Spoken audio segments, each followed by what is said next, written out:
मैं आपसे फिर कहता हूं कि आजाद हिंदुस्तान है, आजाद हिंदुस्तान की सालगिरह हम मनाते हैं, लेकिन आजादी के साथ जिम्मेदारी होती है। जिम्मेदारी, कर्तव्य खाली हुकूमत की नहीं, जिम्मेदारी हर एक आजाद शख्स की होती है।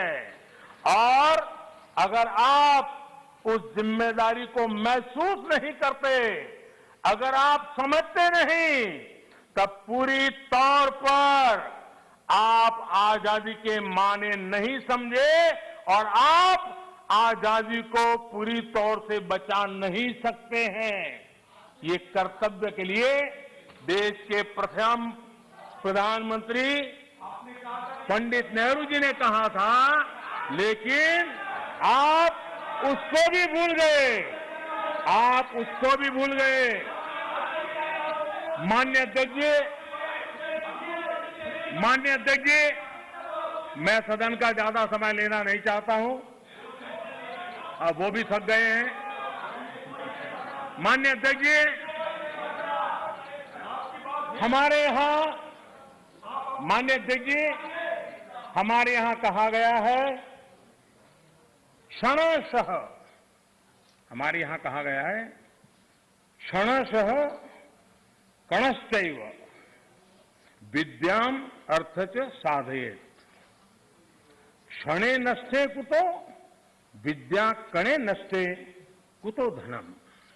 अर्थात विद्या ज्ञान के लिए एक एक पल महत्वपूर्ण होता है। संपत्ति संसाधनों के लिए एक एक कण जरूरी होता है। एक एक क्षण बर्बाद करके ज्ञान हासिल नहीं किया जा सकता और एक एक कण बर्बाद किया गया, छोटे छोटे संसाधनों का समुचित प्रयोग नहीं किया गया तो संसाधन व्यर्थ हो जाते हैं। मैं कांग्रेस और उसके सहयोगियों से कहूंगा, आप ये मंथन जरूर कीजिए कि कहीं आप इतिहास के इस महत्वपूर्ण अहम क्षण को नष्ट तो नहीं कर रहे हैं। मुझे सुनाने के लिए, मेरी आलोचना करने के लिए, मेरे दल को कोसने के लिए बहुत कुछ है, कर सकते हैं आप, और आगे भी करते रहिए, मौकों की कमी नहीं है। लेकिन आजादी के अमृत काल का ये समय, 75 वर्ष का ये समय भारत की विकास यात्रा में सकारात्मक योगदान का समय है।